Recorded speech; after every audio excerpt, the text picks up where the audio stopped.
and environment, and a museum art science. In the spirit of inquiry that has fueled human progress for centuries, this festival serves as a beacon of curiosity, bringing together minds eager to explore the frontier of science. Welcome all.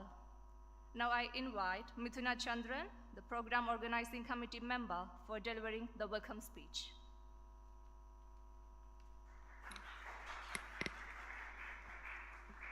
Good evening, everyone. I'm delighted to stand before you at the Global Science Festival Kerala 2024, an event that sparks curiosity and fosters a love for knowledge. It's really kind of a fan moment for me because I still remember hitting my books through the environment studies and I got to know this person. And even the question, who is the waterman of India, Dr. Rajendra Singh? So, sir, this is an honor for me to welcome you today. And I'm sure, and I never would have imagined in my dreams that I would meet you this close. So thank you, GSFK, for a total fan moment. And I'm sure for many of you too. So with big respect and pleasure, I welcome the visionary and accomplished speaker, Dr. Rajendra Singh, who has graciously accepted our invitation to share his expertise. Sir, welcome.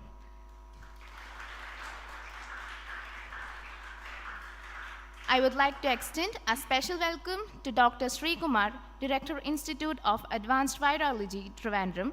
His presence enhances the richness of this occasion, promising to elevate the discourse and make this gathering even more impactful.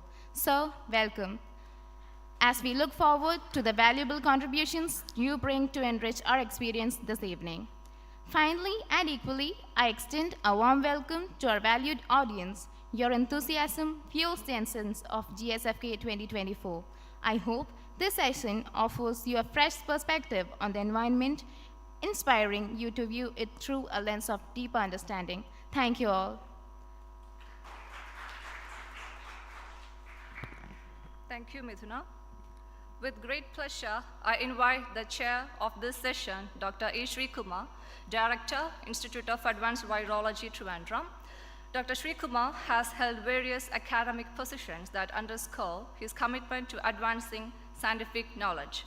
As a senior scientist at the Rajiv Gandhi Center for Biotechnology, his work has significantly contributed to the understanding and progress of biotechnological research.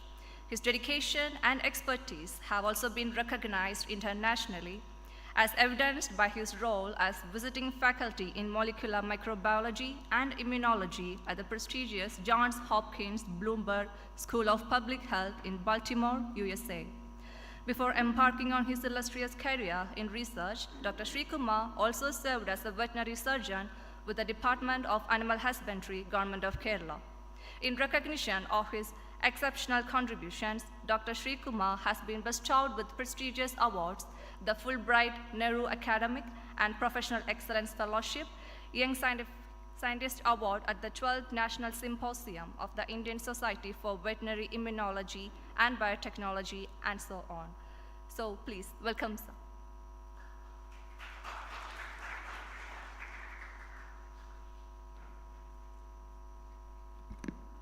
Good evening. It is indeed a great pleasure to be here.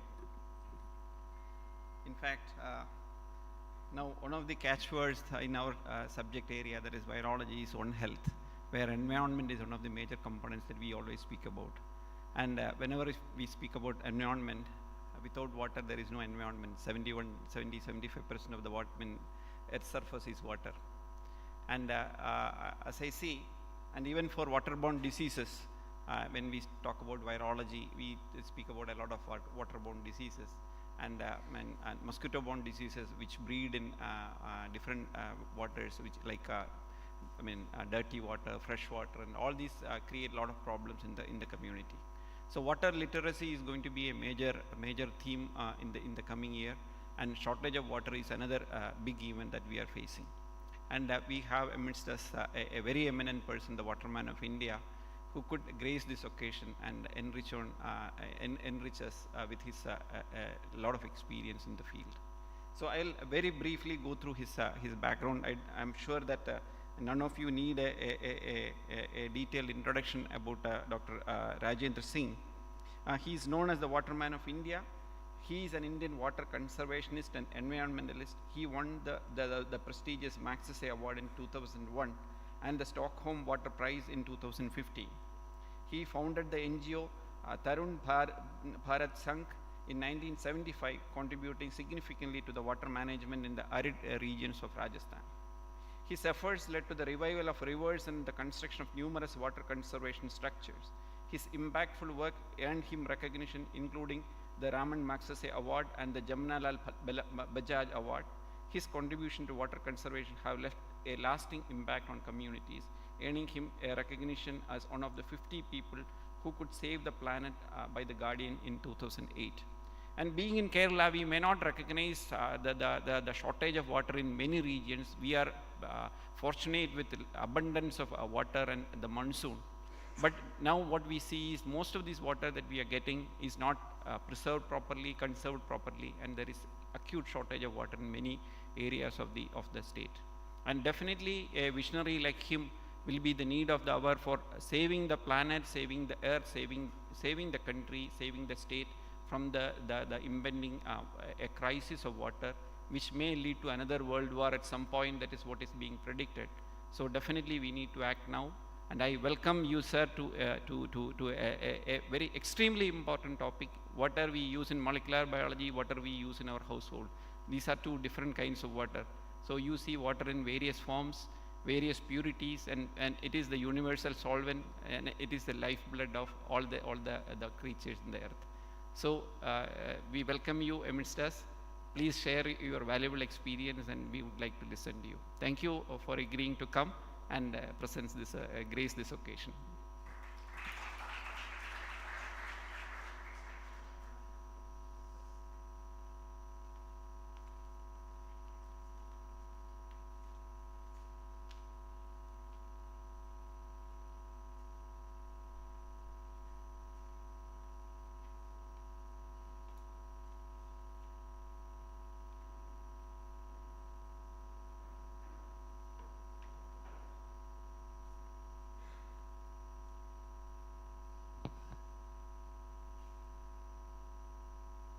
Thank you very much.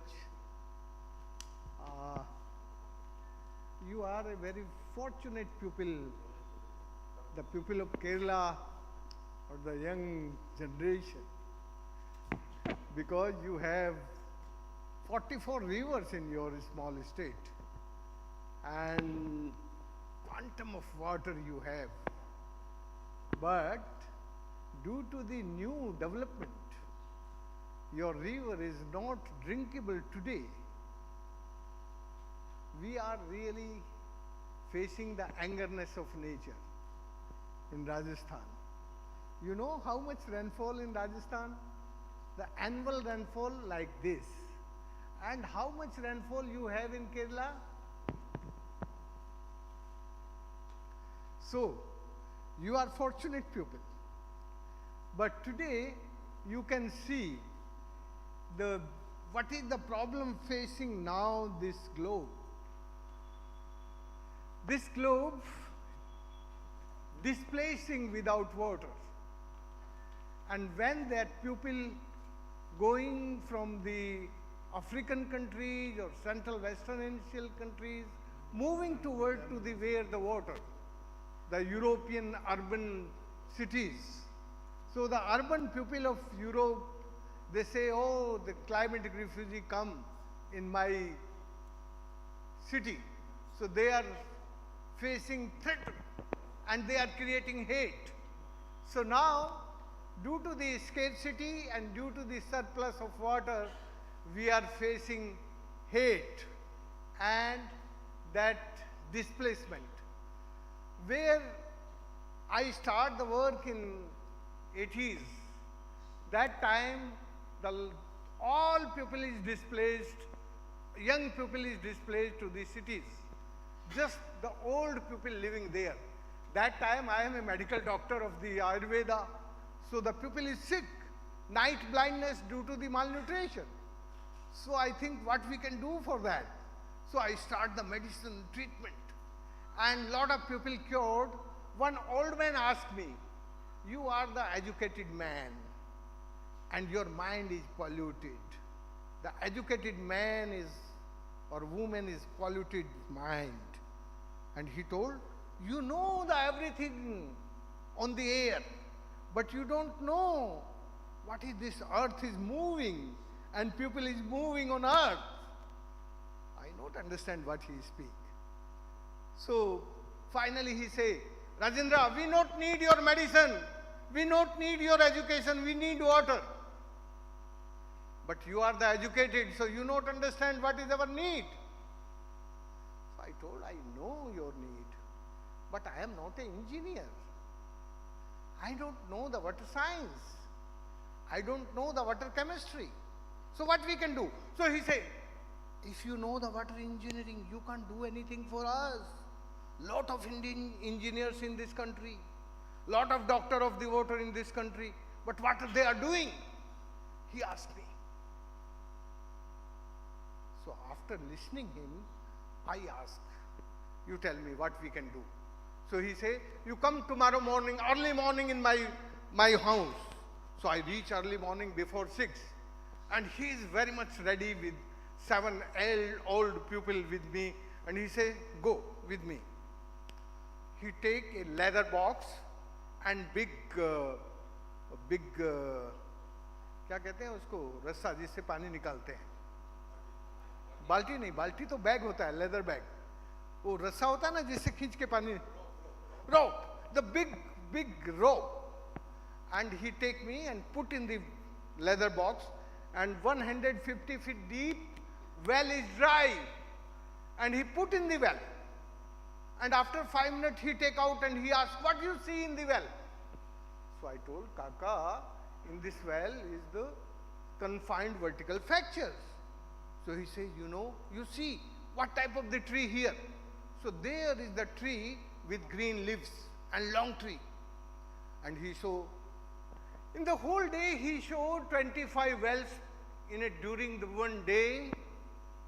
And after 7:30 he say, now you understand the geohydroscience, where you can control the evaporation loss and what is the way you can use your science with sense. So my dear friend, he done my PhD in only one day in geohydroscience. But that is not in education way.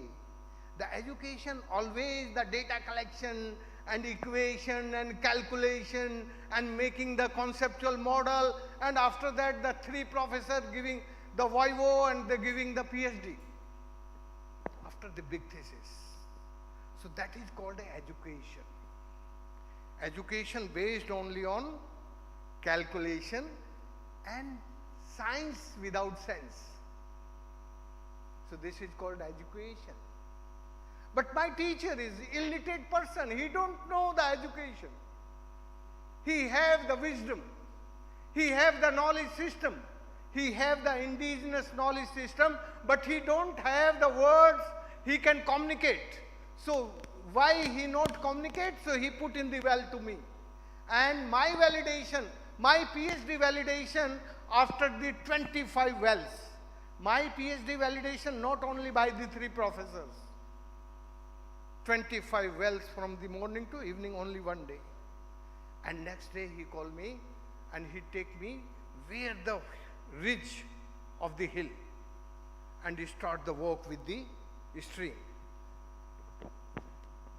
The next day my PhD in a natural engineering, and that engineering with the science and the consciousness and concern, equally the human need and nature. So when we are using the science and technology with consciousness and concern, and when using the science with sense, so your nature can rejuvenate. Without this consciousness and concern, what you are using the science, that science going in the favor of the corporate. Only this science and technology today is working for the corporate. the benefited to the corporate. They are not benefited for nature. They are not benefited for the poorest of the poor. They are benefited only for Adani and Ambani. The Adani and Ambani, they are the role model of this modern education system. This modern education system not creating Mahatma Gandhi. This education system creating Adani and Ambani. So now you can understand what is the way we can use the science and technology and engineering. So today I just discussed 10-12 minutes with the, you give me?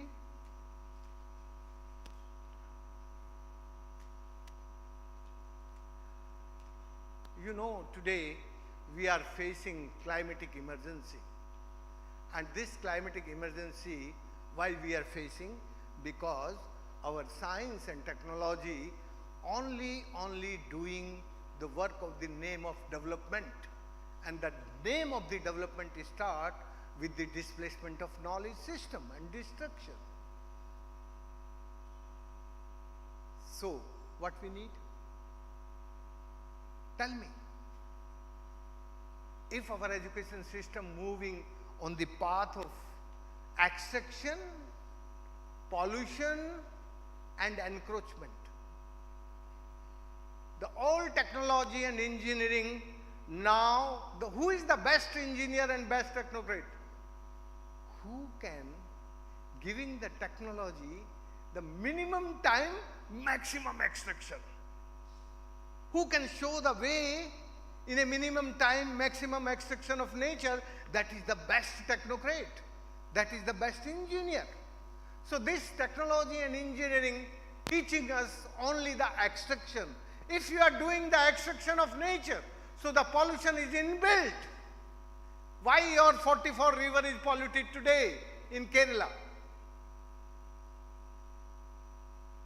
Because you are extracting so much out of carrying capacity of your natural resource. So, lot of industrial pollution, lot of urban pollution is moving to the rivers. So, extraction, pollution and encroachment. Kerala की आपकी 44 नदियां सब दोनों तरफ से encroach हैं और ये मैं देख के बोल रहा हूं, ऐसे हवा में नहीं बोल रहा हूं। आपकी बहुत सारी नदियों की मैंने पदयात्रा की है, उसके बाद बोल रहा हूं। तो जब आपका शोषण, प्रदूषण और अतिक्रमण बढ़ाता हो जो शिक्षा, वो शिक्षा का कैरेक्टर हम समझ सकते हैं। आज हिंदुस्तान में सबसे ज्यादा पॉल्यूटेड नदियां वहां की हैं जहां सबसे ज्यादा पढ़े लिखे लोग रहते हैं। दिल्ली, यमुना नदी के किनारे खड़े नहीं हो सकते। सबसे ज्यादा एजुकेटेड लोग कहते हैं हम यहां दिल्ली में रहते हैं। सबसे ज्यादा एजुकेटेड लोग बंबई में रहते हैं। तो Bombay have the 5 river before the 30 years before Bombay have 5 river. Now not a single river in Mumbai. The all is red.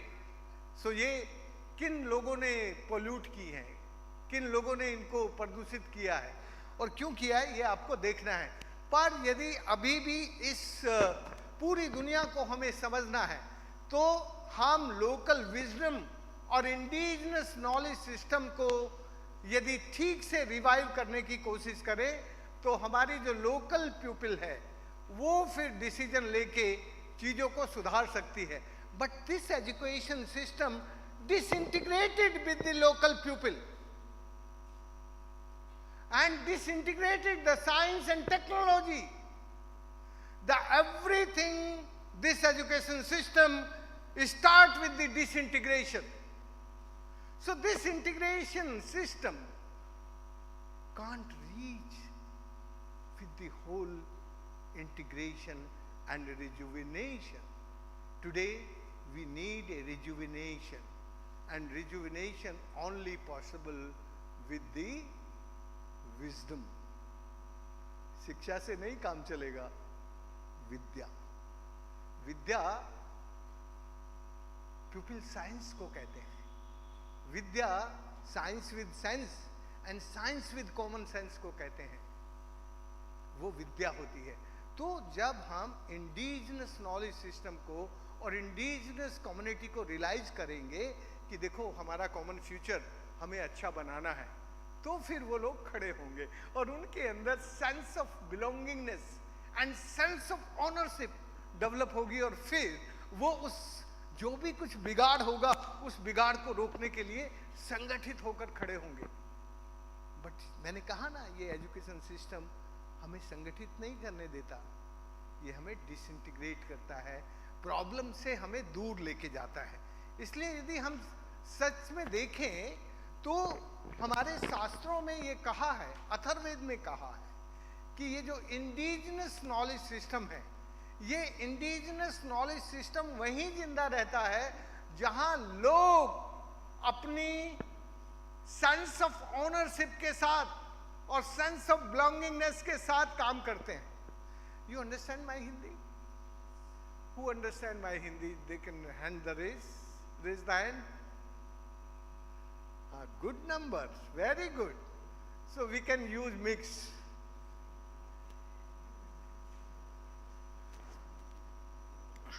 हमारे शास्त्रों में कहा है, हमारे शास्त्रों में कहा है कि नदियों को मत रोको, पर ये जो बादल तुम्हारे लिए पानी लेके आते हैं, ये तुम्हारा नरिशमेंट के लिए लेके आते हैं, तुम्हारे पोषण के लिए लेके आते हैं।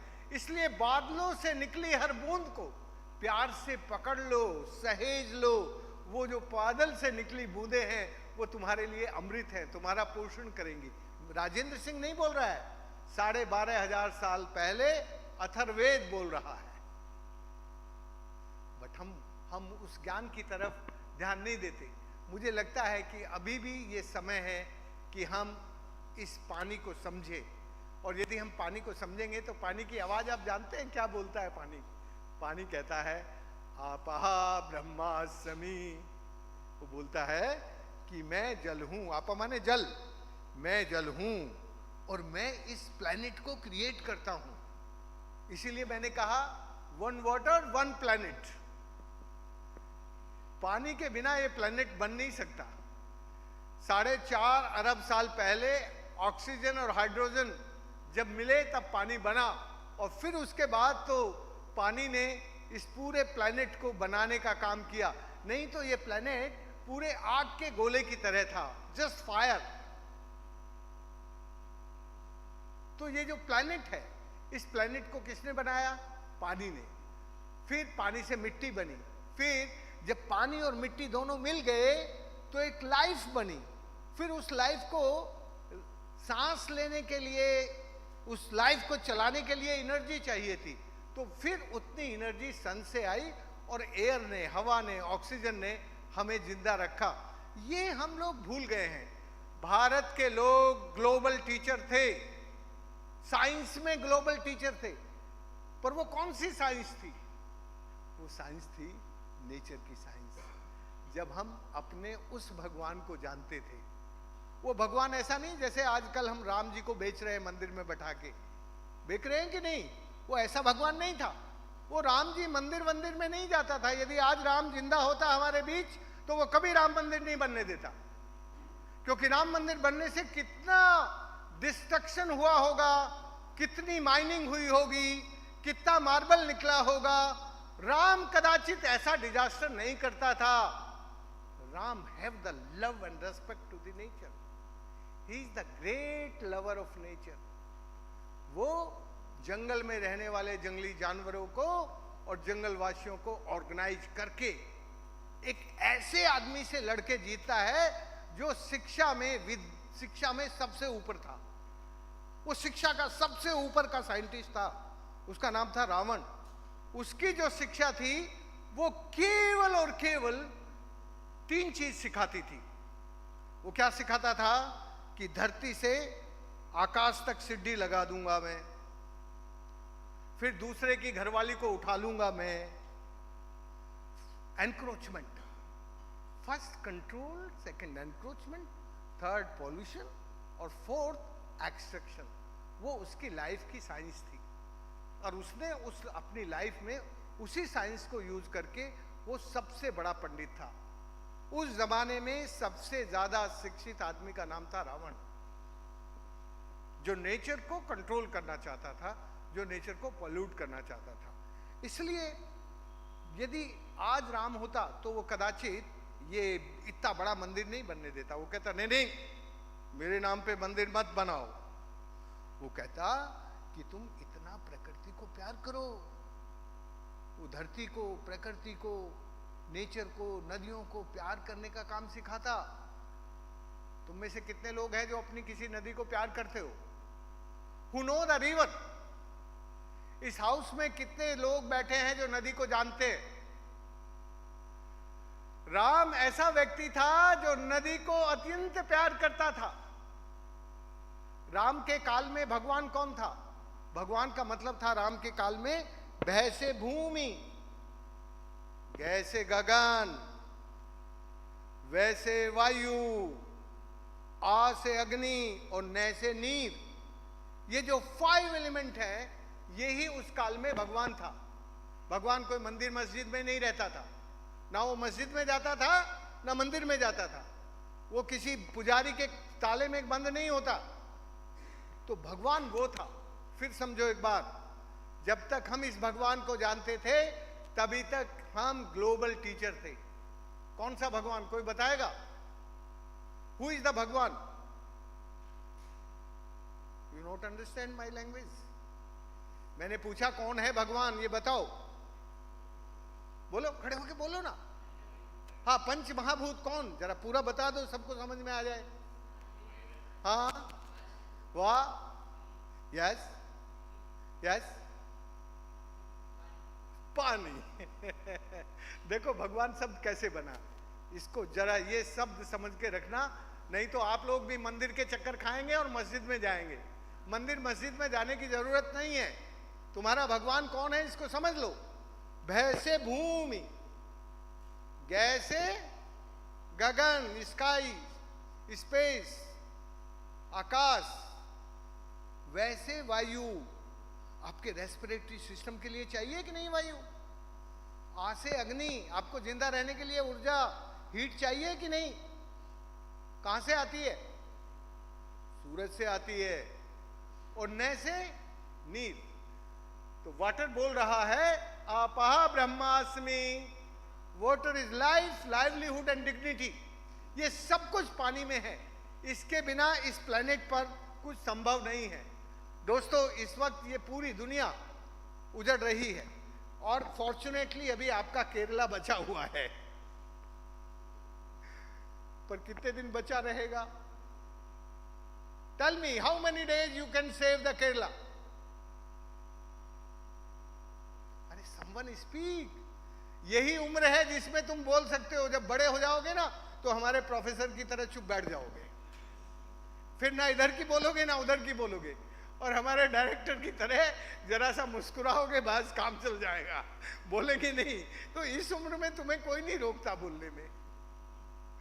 सो माय डियर फ्रेंड, हमें देखना है कि भारत कैसे हम प्रकृति के साथ जुड़े हुए थे, इंटीग्रेट थे।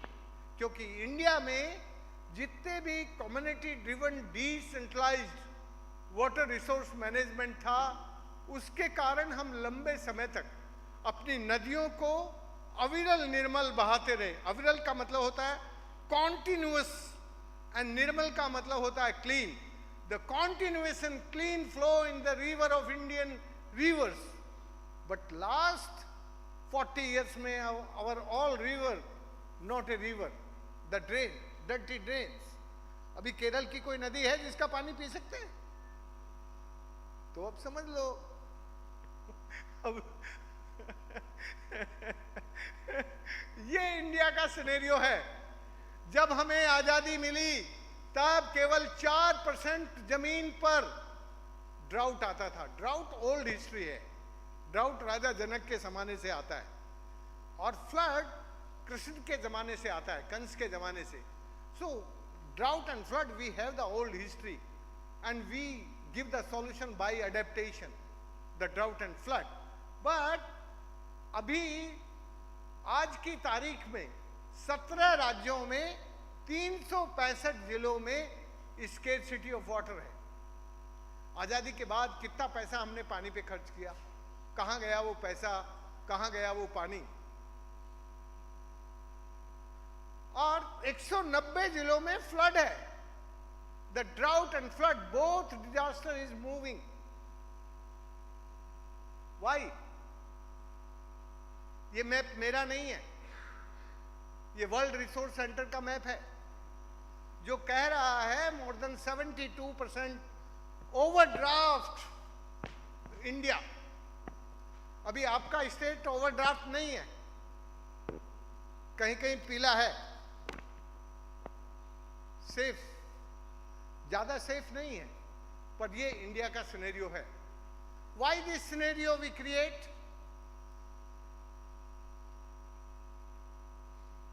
Due to the disintegration with engineering and science, geo hydro science scientist को कोई इंजीनियर पूछता नहीं है जब डैम डिसाइड होता है।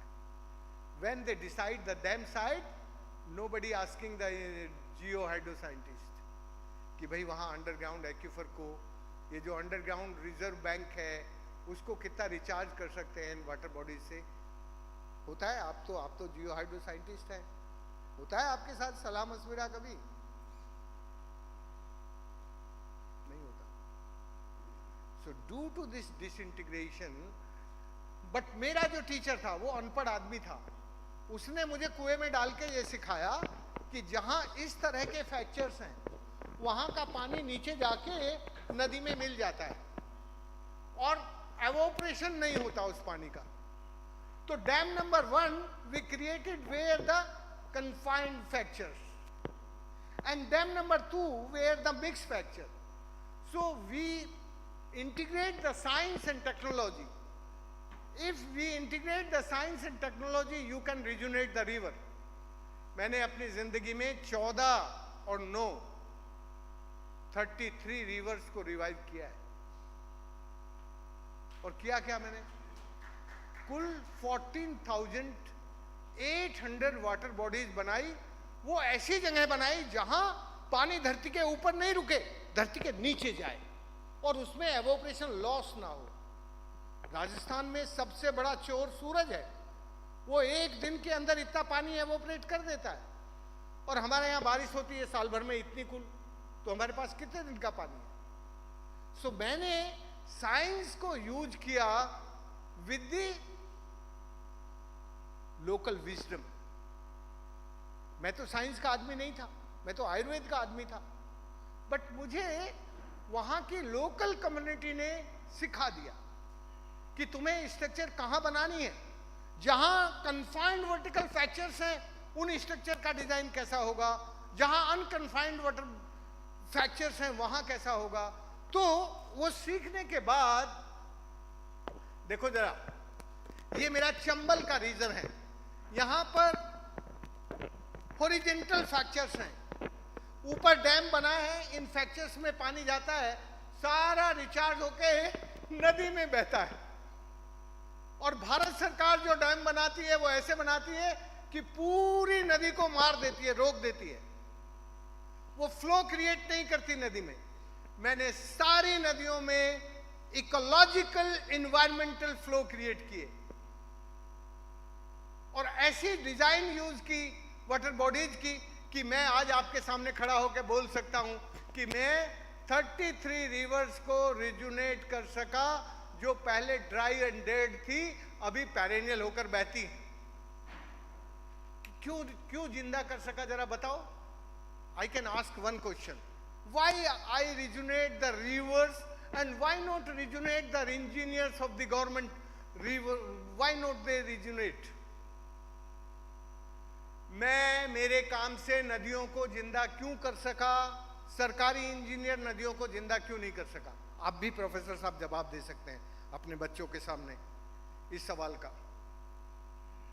What is the difference? What is the difference of my work and the government engineers' work? Because engineers only working in a engineering knowledge. He not use the science. He not use the geohydroscience. What he learned from the university, from the engineering college, he is doing. Nobody can challenge to him. But he never feel my wisdom is, my knowledge is not complete. I can use the other knowledge.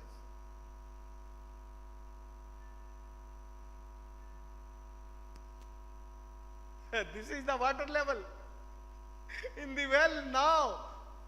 This well dry before. Now the water level on the earth surface.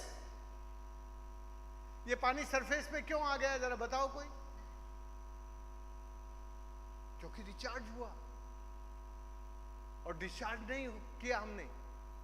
ये जब recharge और discharge का balance होता है तब water level ऊपर आता है अंडरग्राउंड एक्यूफर को भर के. बच्चे नहा रहे हैं कुएं में. 150 फीट गहरा कुआं है, 150 फीट डीप. बट पानी के दबाव में बच्चे नीचे जाते हैं, पानी ऊपर फेंक देता है. एक भी बच्चा डूबा नहीं आज तक इस कुएं में.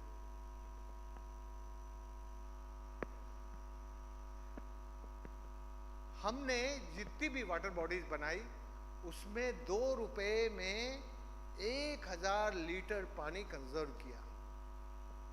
2 रुपए से लेके ज्यादा से ज्यादा जो स्मॉल वाटर बॉडीज थी उसमें 6 रुपए आया. 2 से 6, 2 to 6 पर किलोलीटर, मतलब 1000 लीटर. हमने जो काम किया वो वहां की जियोलॉजी और वहां की टाइपोलॉजी उन सबको समझ के काम किया. हमने कोई पॉलिटिकल और एडमिनिस्ट्रेटिव बाउंड्री को फॉलो नहीं किया. हमने सारी नेचुरल बाउंड्रीज को फॉलो किया. नदी की सरकार हमारे खिलाफ मुकदमा करती थी. तुम्हें मालूम है मेरे ऊपर कितने मुकदमे हुए? किसी को मालूम नहीं. तो तुम पढ़ के क्या आए हो? 377 मुकदमे हुए थे मेरे खिलाफ. मैं जब भी एक डैम बनाता था स्टेट गवर्नमेंट कहती थी तुमने हमारा पानी रोक लिया. मैंने कहा तुमने पानी बनाया था क्या? तुम बादल बनाते हो क्या? जिनकी जमीन पे बरसा है वो पानी उनका है, तुम्हारा थोड़ा ही है. मुझे सरकार एक दिन भी जेल में बंद नहीं कर पाई. बस मेरे खिलाफ उनका जो सुपरिंटेंडेंट इंजीनियर होता था वो इरिगेशन ड्रेनेज एक्ट 1954 में मुकदमा बनाता रहता था और मेरे खिलाफ इतनी सारी फाइलें हो गई थी. पर ना तो कभी पुलिस ने पकड़ा ना कभी गवर्नमेंट ने रोका, क्योंकि गवर्नमेंट जानती थी कि ये आदमी जो काम कर रहा है वो तो हमारे लोग जो प्यासे मर रहे हैं उनके लिए पानी का काम कर रहा है. पर वो अफसर क्यों करता था मेरे खिलाफ मुकदमे? क्योंकि उसको डर था कि कल पॉलिटिकल डायमेंशन कुछ बदली तो मैं फंस जाऊंगा, इसलिए मैं तो अपनी फॉर्मेलिटी पूरी कर दूं कि मैंने इनके खिलाफ मुकदमा किया था. 377 मुकदमे हुए Dinesh ji. 377 cases against me.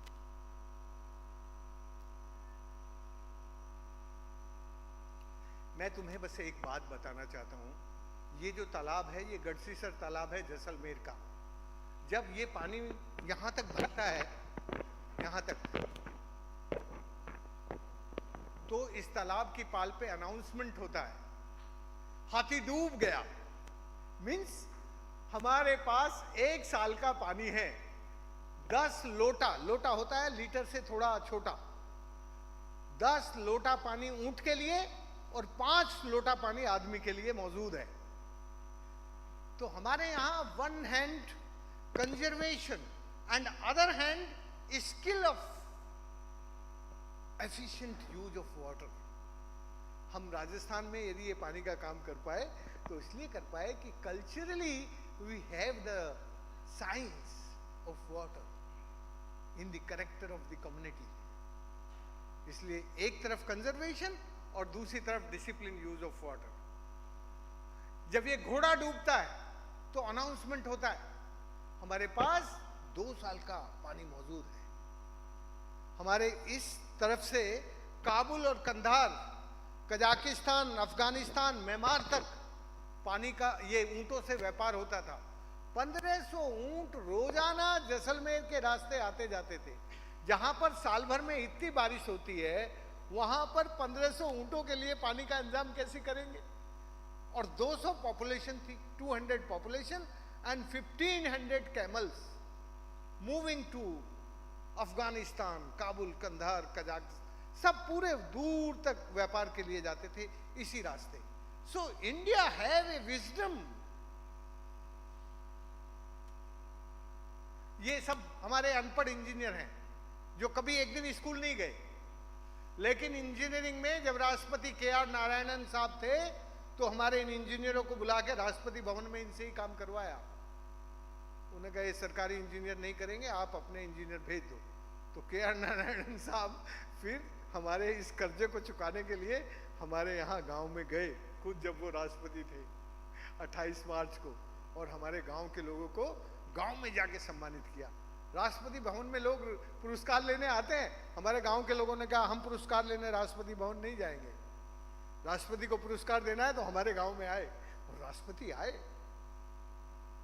तो जब लोग काम करते हैं तो इस डेमोक्रेसी में कुछ संभावनाएं तो थी उस जमाने में, आज नहीं है।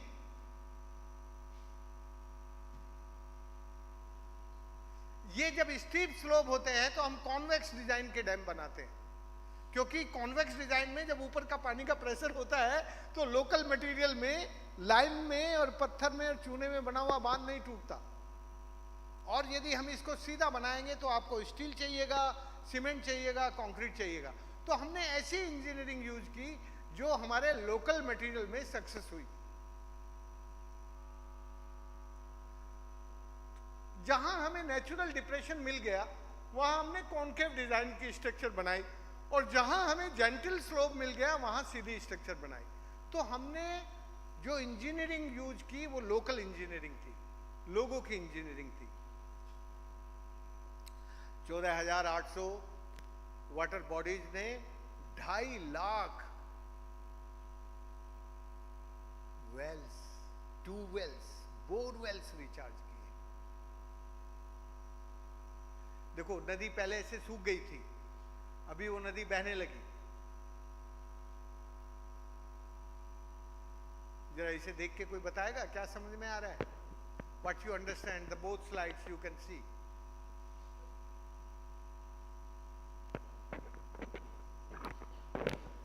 You understand that mountain and this mountain.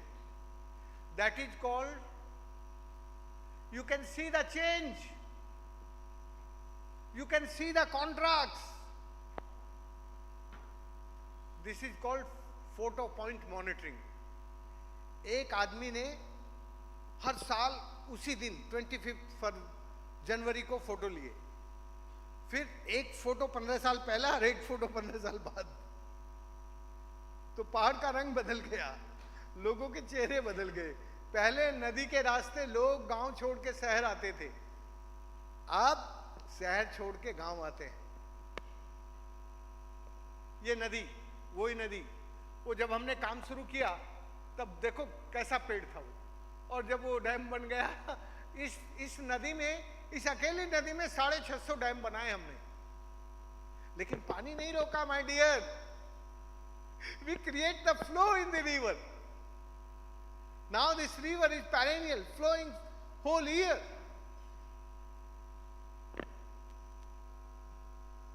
क्या हुआ 2015 में मुझे वाटर नोबेल प्राइज अनाउंस हुआ, तो मेरे खिलाफ दुनिया के सारे वाटर इंजीनियरों ने, साइंटिस्ट ने 1700 पिटीशन भेजे कि ये तो आयुर्वेद का आदमी है, इसे ये वाटर नोबेल प्राइज कैसे मिल सकता है, क्योंकि वो तो साइंटिस्टों को ही मिलता है, और वो भी वाटर साइंस के साइंटिस्टों को मिलता है। तो फिर national remote sensor centre Hyderabad में CS झा उन दिनों डायरेक्टर जनरल होते थे, तो मोदी साहब ने उनको जिम्मेदारी लगाई कि यार इसको ये अवार्ड कैसे मिल रहा है, जरा जांच करो। अब झा साहब को ये जानते होंगे मेरे ख्याल, he is a honest scientist, he go with the students and he done the all GIS पे सारी वाटर बॉडीज को रख के what is the difference and what is the word. So you can read one line, immense increase is vegetation is clearly visible in the region, and you can see the both slide. ये उनकी remote sensing की slide है, मेरी नहीं है, ये science है, ये मॉडर्न साइंस है। वो 16 मार्च 1994 की है और ये 20 मार्च 2014 की है। ये जो रेड कलर है ये ग्रीन है, ग्रीनरी है। तो इस ग्रीनरी जब बढ़ती है, जब मॉइस्चर होता है मिट्टी में, तो उस इलाके में ग्रीनरी बढ़ गई। बस इस लाइन के उस साइंटिस्ट ने इतनी मोटी रिपोर्ट भेजी, लेकिन ये एक लाइन है जिसके कारण मुझे वो अवार्ड मिल गया।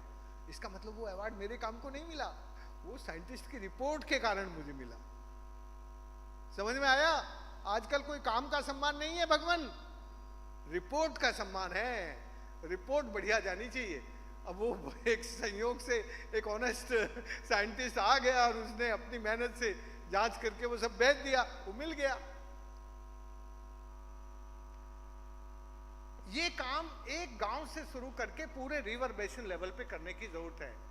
और इस वक्त तुम्हें मालूम है, केरल तो इतना क्राइसिस वाला राज्य नहीं है, बट भारत में 84% पानी हम लोग खेती में यूज करते हैं। तो मैंने अपने इलाके में राजस्थान में 90% से भी ज्यादा खेती में होता है। तो वहां पर linking crop pattern with rain pattern, जो रेन्स आती हैं उस वक्त सीड सोइंग करके ये रेन पैटर्न और क्रॉप पैटर्न को लिंक कर दिया। उसके कारण 40% पानी रिड्यूस हो गया, और जितनी पैदावार पहले होती थी उससे ज्यादा पैदावार होती है। तो today we need a linking crop pattern with rain pattern and soil and water conservation and due to the ridge to valley approach। ये मेरे गुरुजी हैं जिन्होंने मुझे पानी का आदमी बनाया। देख लो जरा इनका चेहरा। जब ये मेरे गुरुजी मुझे सिखा रहे थे तब साल भर में 2 बार नहाते थे। तो ये जब इस दुनिया से जा रहे थे तब एक गीत गाते थे, इस गीत को समझ लो। मैं 2 बार नहाता था, अब 2 बार नहाता हूं। हाँ, अब मैं रोजाना 2 बार नहाता हूं। पहले होली और दिवाली के दिन नहाता था, क्योंकि होली दिवाली का दिन पूजा पाठ करते हैं ना ये सब लोग, तो होली और दिवाली के दिन पूजा के लिए नहाता था। अभी तो दिन में 2 बार नहाता हूं। सुबह अपना कुर्ता निकाला और तालाब में गुच्चक लगाई, और फिर शाम को जब घर आए तो भी नहाता हूं। तो मेरा गुरु जो है इस दुनिया में सबसे खुशी से गया जब इस दुनिया से गया। वो कहता था जवानी में 2 बार नहाता था साल भर में, अब बुढ़ापे में दिन में 2 बार नहाता हूं।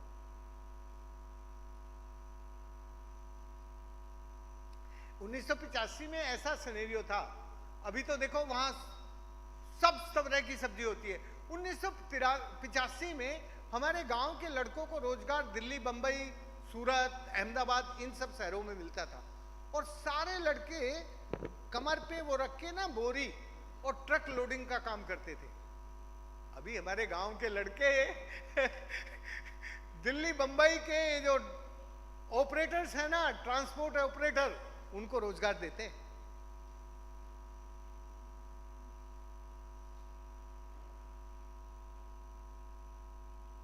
हमने MS स्वामीनाथन से अलग तरह की ग्रीन रिवॉल्यूशन की।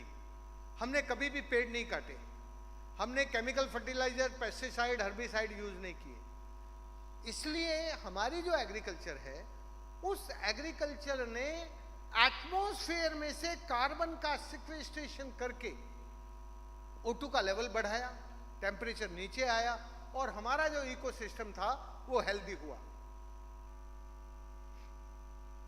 ये जो सूरज है, ये सूरज हमारे लिए पानी लेके आता है।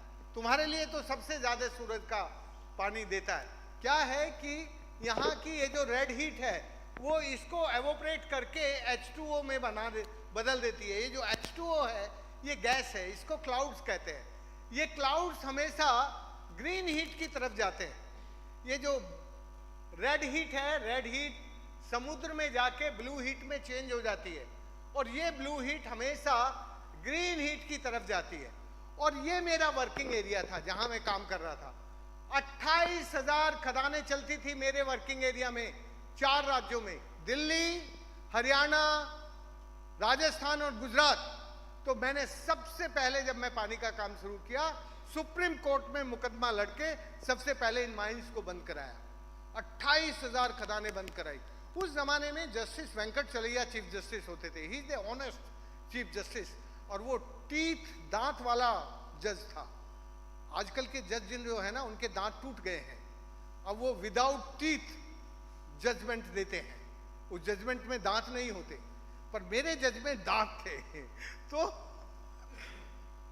जजमेंट आने के बाद सब खदानें बंद हुई, और जब ये खदानें बंद हुई तो बहुत सारे लोग बेरोजगार हुए। हमने सारे बेरोजगार लोगों को रोजगार दे दिया पानी में। हमारा काम पूरा नहीं होता यदि बेरोजगारी नहीं होती तो। हमारा काम इसलिए जल्दी हुआ कि हमने सब बेरोजगारों को पानी के काम में लगा दिया, तो हमारी वाटर मूवमेंट खड़ी हो गई।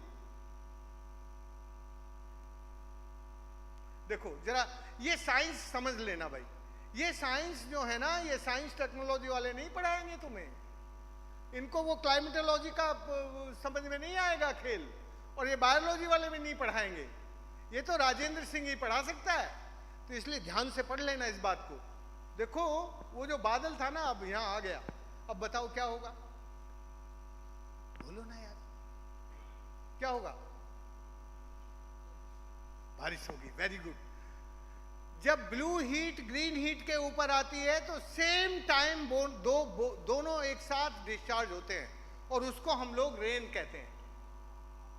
लेकिन ये रेन्स यहां जो माइनिंग की कारण हीट थी वो और ज्यादा बढ़ जाती है।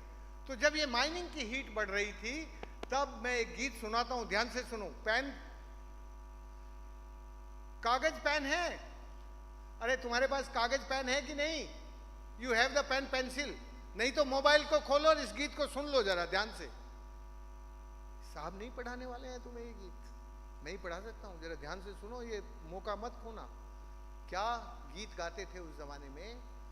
बादल तो आते हैं हर साल मेरे गांव में, पर बरसते नहीं हैं वो, रूठ कर चले जाते हैं कहां हम नहीं जानते। जब से बादलों ने रूठना शुरू किया, मेरा बेटा और मेरे बेटे की बहू रूठ कर दिल्ली चले गए। अब ना मेरे कुएं में पानी है, ना मेरे खेत में हरियाली है। अब मुझे मालूम नहीं कि मेरा बुढ़ापा कैसे गुजरेगा। You understand or not understand?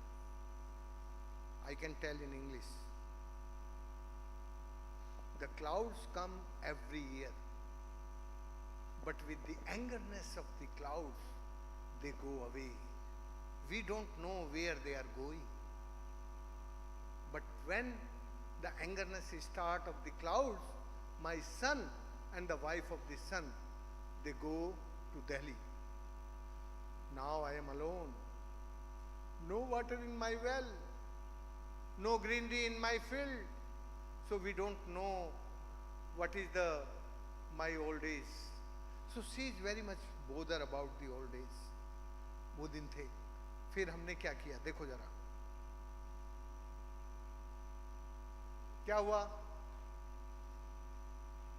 क्या किया, बोलो ना यार। भाई ये आपके विद्यार्थी लोग तो सुस्त हैं। मैं इतना जोर दे के पूछता हूं, बोलो क्या जो समझ में आ रहा बोल। आज ये तीनों कुछ नहीं कहने वाले, आज तो मैं हूं तुम्हारा टीचर। बोलो क्या क्या हुआ, ये क्या दिख रहा है आपको? ये हमारे लोगों ने वाटर बॉडीज सीरीज में जंगल के सहारे बनाई। ये वाटर बॉडी तो बन गई, लेकिन बारिश होती नहीं थी। तो उस जमाने में कहते थे लोग कि यार एक डॉक्टर पागल हो गया है, वो आदमियों का इलाज करना छोड़ दिया और वो धरती का इलाज करने में लगा है। पर बादल तो आते नहीं है, बारिश तो होती नहीं है, तो धरती का इलाज कैसे होगा? वो पागल डॉक्टर है। मैं उनसे कहता था कि जो पानी आने से पहले पाल बांध लेता है वो कभी बेपानी नहीं होता, वो हमेशा पानीदार बना रहता है। तो कुछ लोग मेरे पागलपन से वो भी पागल हो जाते थे और फिर लग जाते थे काम में। और उन्होंने ये सीरीज में बांध बनाने शुरू किए। तो बारिश जब यहाँ होती थी तो इन वाटर बॉडीज में मैंने वो जो जंगल का पानी था अपनी वाटर बॉडीज में डाइवर्ट कर दिया। तो मेरी केवल 10% वाटर बॉडीज फिल हुई पहले साल में, केवल 10%। लेकिन इन 10% वाटर बॉडीज ने वो जो कुएं थे वो रिचार्ज कर दिए। और थोड़ी खेती भी शुरू हो गई। तो जब खेती शुरू हो गई तो रेड हीट चली गई, और ये जो रेड हीट गायब हुई, उसके बाद यहां पर trans evaporation by the crops and evaporation by my water bodies, a very small micro cloud formation start. दिख रहा है? And due to this micro clouds, they invite the macro clouds.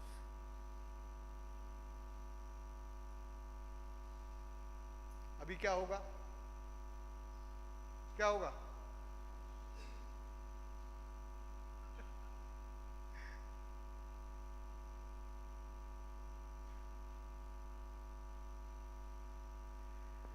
चलो 2 मिनट देता हूं मैं दिनेश जी से पूछ के, तुम्हें बताओ ये जो स्लाइड तुमने देखी है ये क्या समझ में आ रहा है? बोलो जरा। तुम मलयालम में बोल सकते हो यदि हिंदी नहीं बोली जाए तो, अंग्रेजी में बोल सकते हो, हिंदी में बोल सकते हो, पर इसको देख के बोलो कि क्या समझ में आ रहा है तुम्हें। टेम्परेचर नीचे हो गया, वेरी गुड, बहुत सुंदर आंसर है। और यस बोलो।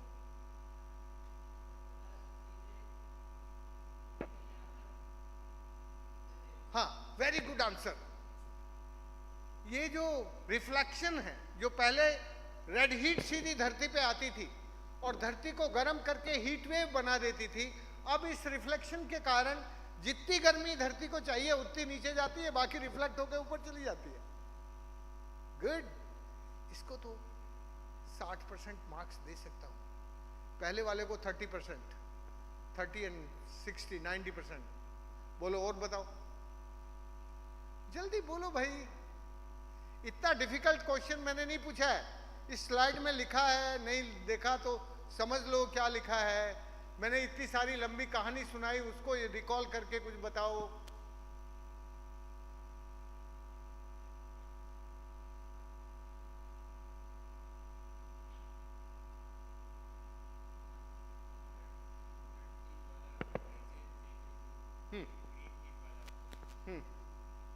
ये कह रहे हैं कि ग्रीन हीट बढ़ जाने के कारण जो एटमॉस्फेयर का कार्बन था वो सिक्वेस्ट्रेशन होने लगा, और ये जो सिस्टम है ये हेल्दी हो गया। यही कहा ना? Good, very good. इसका आंसर बहुत बढ़िया साइंटिफिक आंसर है।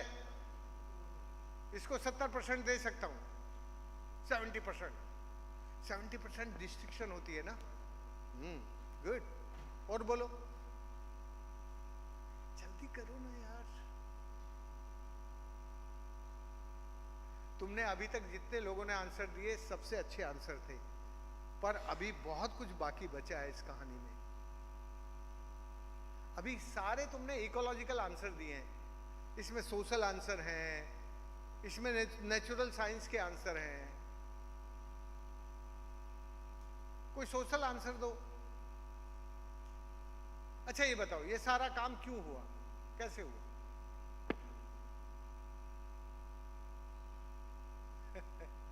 मैं सोचता था कि केरल के विद्यार्थी बड़े स्मार्ट होते हैं, हाँ? तो तुम मेरा इंप्रेशन खराब कर रहे हो यार।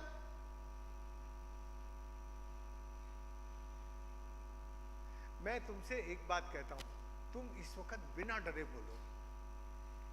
यहां मोदी वोदी का डर नहीं है, हाँ? बोलो ना।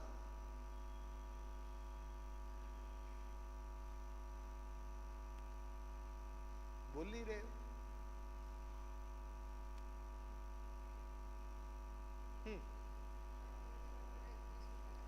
Very good. देखो इसने बहुत अच्छा जवाब दिया। इसने कहा कि वाटर लेवल ऊपर आ जाने के कारण यहां खेती होने लगी और हरियाली बढ़ गई। Without recharging the underground aquifer you can't make change. सुंदर आंसर है, बहुत अच्छा। यस, बोलो।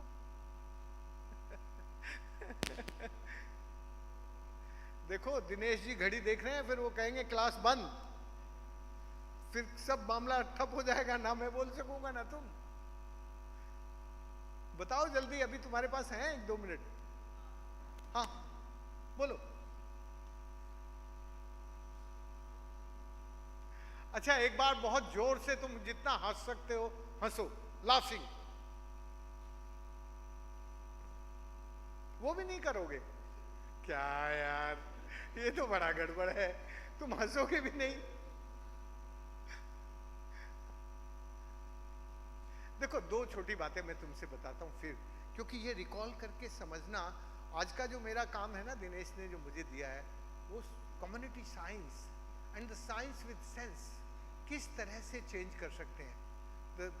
With the science what is the way we make a change maker. हम अपनी धरती को, अपने कॉमन फ्यूचर को बेटर कैसे कर सकते हैं, बेहतर कैसे कर सकते हैं। तो दो बातें समझने की हैं कि जब हम अपनी कम्युनिटी के साथ जुड़ के कुछ करना चाहते हैं तो कम्युनिटी फिर हमें ऑन करती है और हम उनके साथ कुछ अच्छा कर सकते हैं बिना पैसे के। मेरे पास पैसा नहीं था जब मैंने काम शुरू किया, ये इतना बड़ा काम बिना पैसे के हो गया।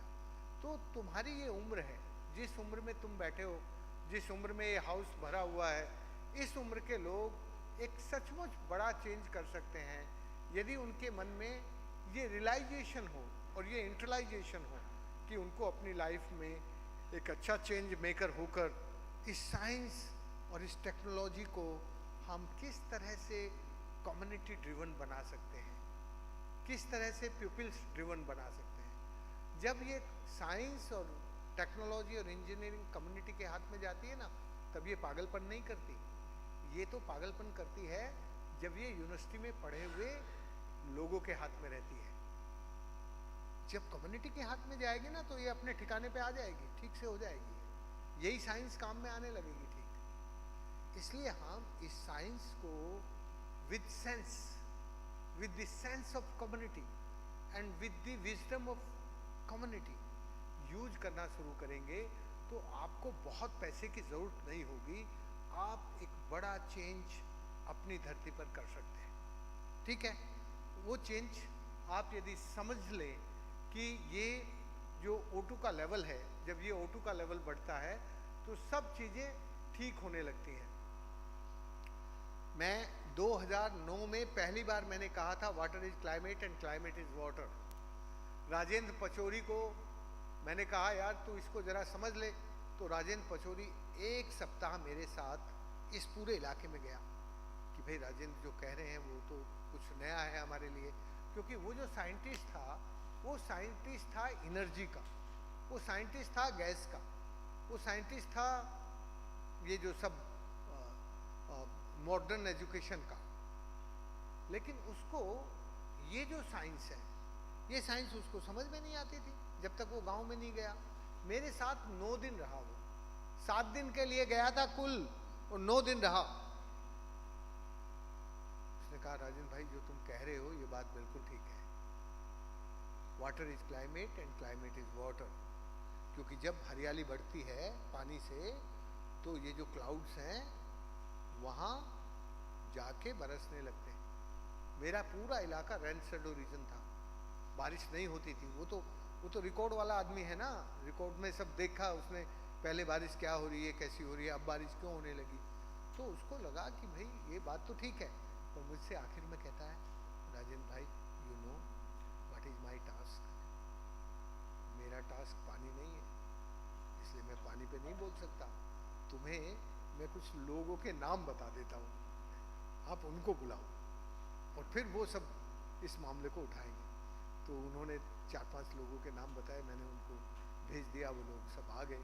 फिर उन्होंने इस पे रिसर्च की और तब रिसर्च करके 2015 में हमने पेरिस में 65,000 लोग इकट्ठे किए और पेरिस एग्रीमेंट के दिन हमने कहा कि water is climate and climate is water.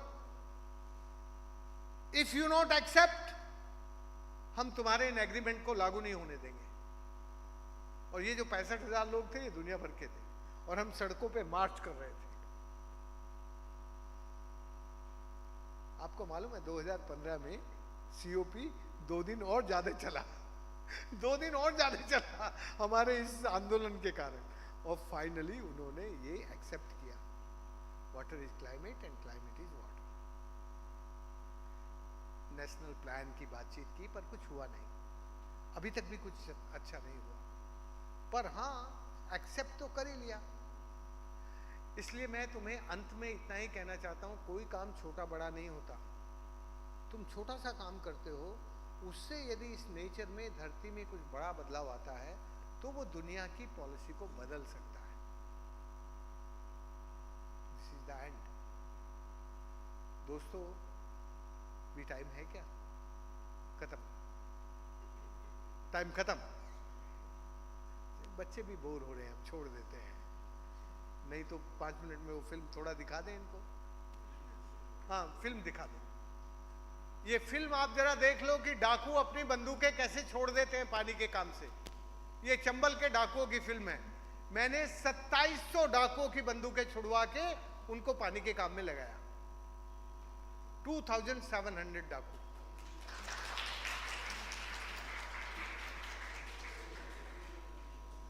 नहीं, मैं उधर बैठता हूं ना।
The water is a great healer.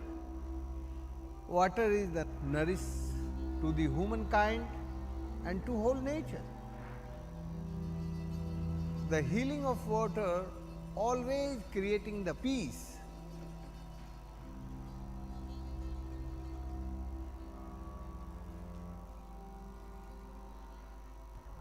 हाँ, ठीक है, अब तो आ ही जाएंगे हम। 20 years before we start the work in this river, क्योंकि यहाँ पानी नहीं था, काम नहीं था, खेती नहीं थी। ये जो उजड़ा हुआ वीरान क्षेत्र है वो हरे भरे खेतों में बदल गया। बीच में नदी भी बहती हुई दिख रही है। You know, these all community is a indigenous people called Gujars. These people have lot of love to the land.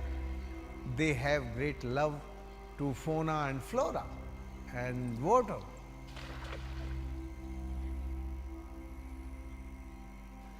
This water is not for us only. This tree have the right on water. This grass have the right on water. This river have the right to water. So every life have the right and responsibility.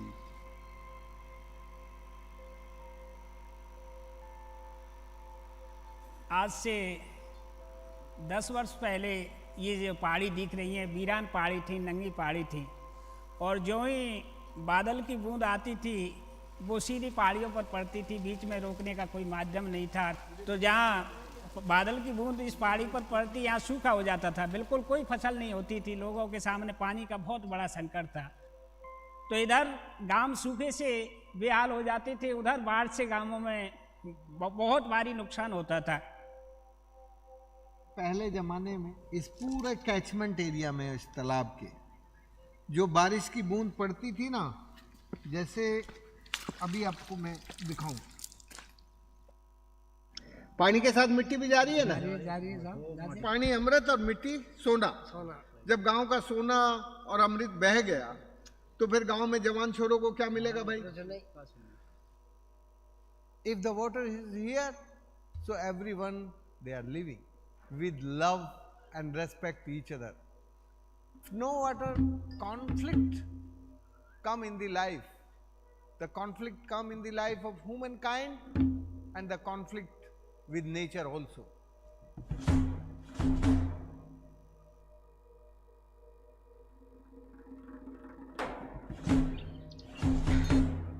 In the part of Dholpur region, village called Mathara,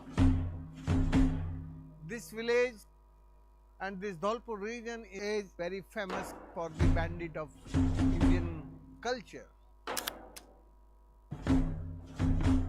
हमारे पास पानी नहीं है, हमारी ज़मीन में भी पानी नहीं है। अगर ज़मीन के अंदर पानी होता तो बोर कराते, कुछ बातें पैदावारी करते। जब हमारे पास पैदा नहीं है तो फिर हम क्या करेंगे? If no water, no life. If someone not get the life, so he can fight for life, like bandit life. So the fight for life is always violent.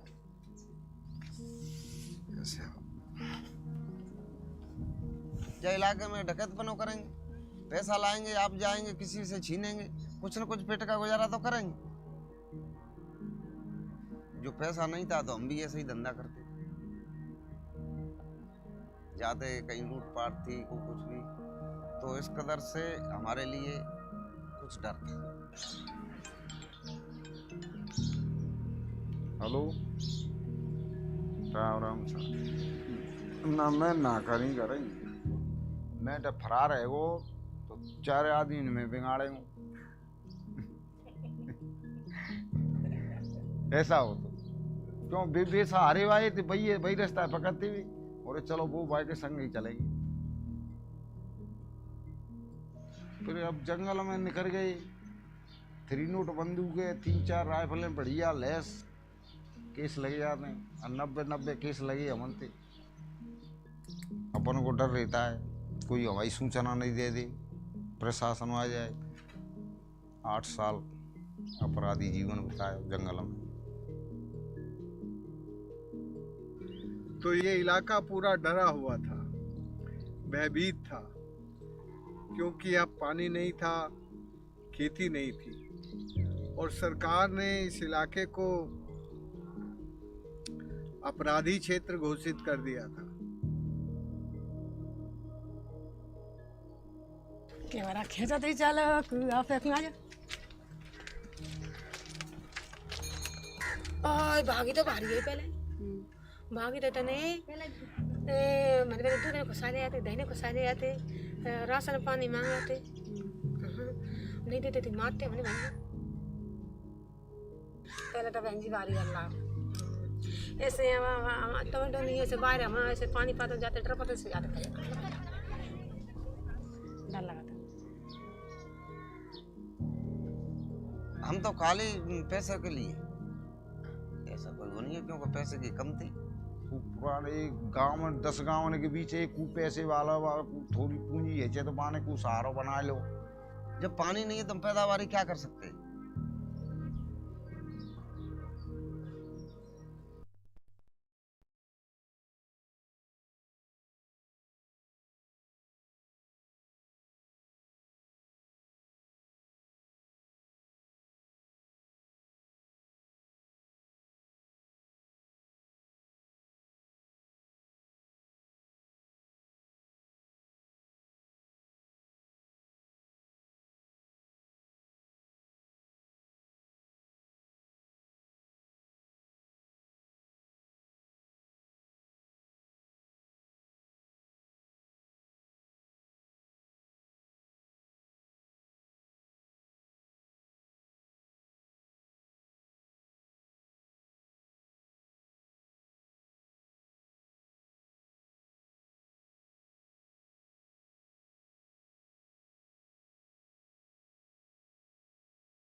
creation of ponds.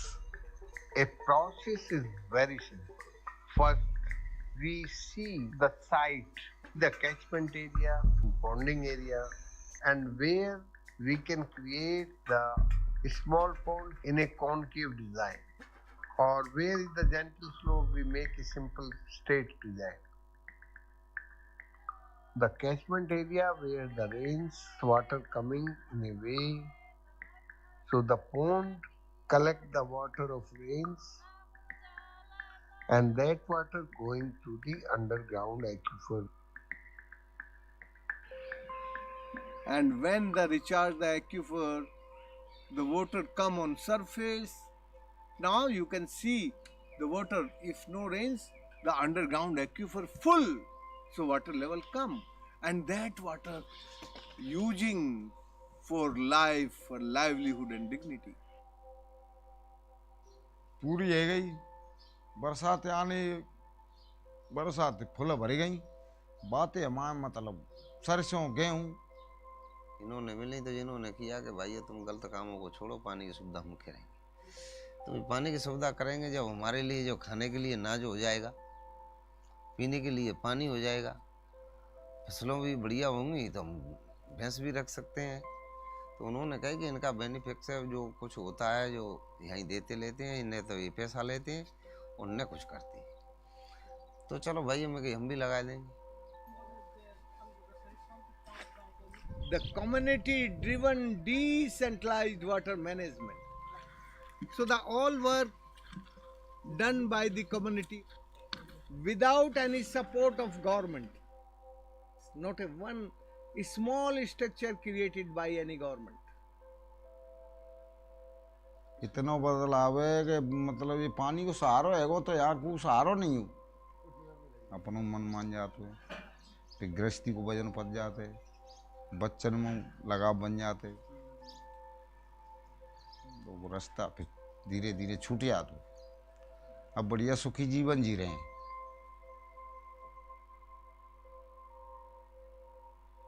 This indigenous knowledge system is not a like modern education. The modern education always teaching us extraction of nature and creating a pollution in nature and encroachment on nature.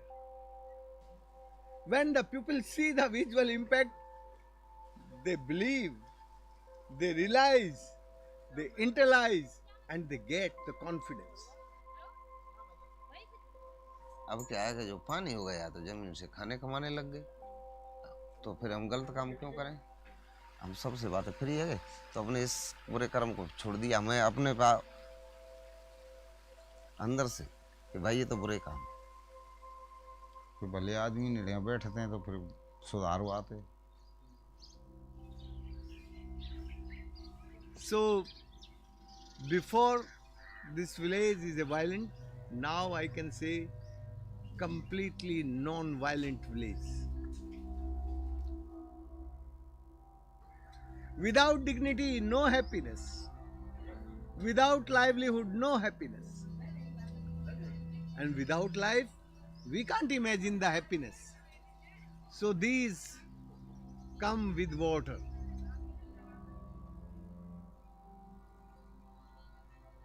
We have the sufficient water on this planet, but we are not conserving. We are not giving the respect to the water.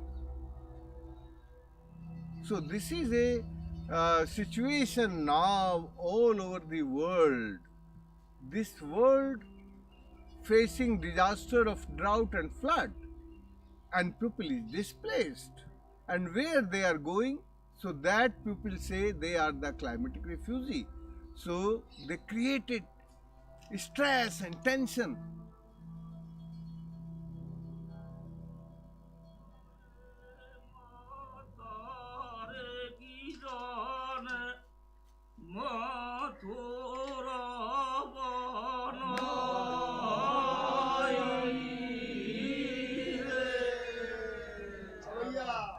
अब हम खुद पानीदार हो गए तो हमें इससे ये प्रेरित होता है कि हम खुद पानीदार हो गए, पड़ोस में दूसरा क्षेत्र दूसरा गांव है, हम उनमें भी जाकर उनको लोगों को जागरूक कर रहे हैं। हम खुद अपने मालिक हैं, हमें किसी दूसरे के नीचे नहीं जाना पड़ता मजदूरी करने के लिए। आप भी नहीं जाएंगे। आप क्राइम की तरफ जाते थे, हम भी जाते थे पहले, तो हमें वो क्राइम भी छोड़ दिया, हम उस रास्ता पे आ गए। आप भी उसी रास्ता पे आ जाओ। बहुत अच्छे। So now they are creating the awareness and they're creating the confidence and they're creating the love. So this is the process of the healing of water. So it is a healing of water, and this healing is a peace and prosperity. And this peace and prosperity not coming without love, not coming without confidence, not without trust. This way is now the peaceful.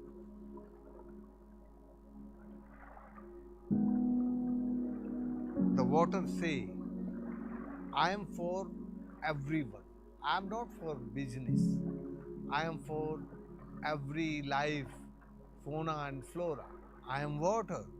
I am for this whole planet. We are not divided by the boundary of nation. I am one of this planet, and this planet is also one. So we are one.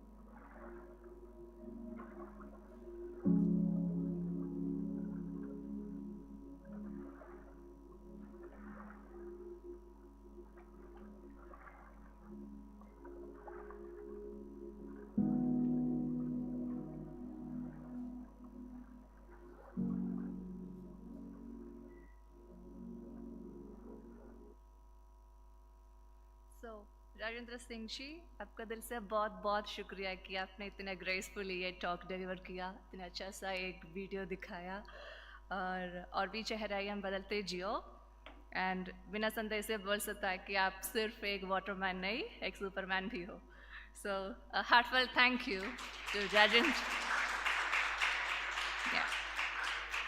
So a heartfelt thank you to Rajendra Singh for delivering an exceptionally interactive, interesting, intriguing speech here.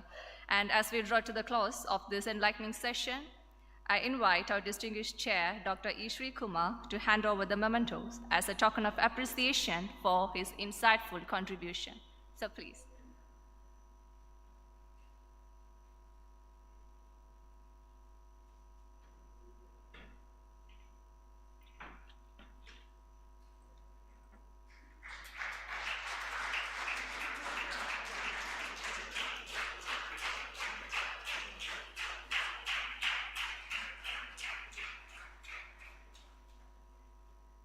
Thank you so much, sir.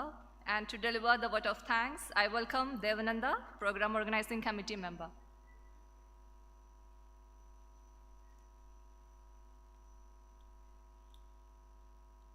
Good evening. It is with great pleasure and heartfelt gratitude that I stand before you to extend a vote of thanks following the insightful and inspiring talk delivered by our distinguished guest. I express my deepest gratitude to Dr. Rajendra Singh on behalf of the entire team of GSFK for sharing this wealth of knowledge and experiences with us.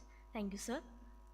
I thank Major Dinesh Bhaskar, Additional Private Secretary to Honorable Chief Minister of Kerala for his presence and continuous support.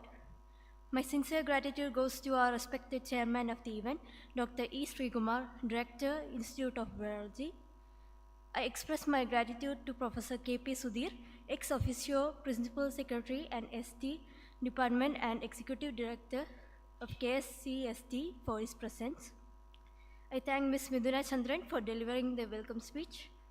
Heartfelt gratitude is extended to all the staff and volunteers who work tirelessly behind the scenes. Your dedication and enthusiasm have not gone unnoticed, and we are immensely thankful for your invaluable contribution to the success of this festival.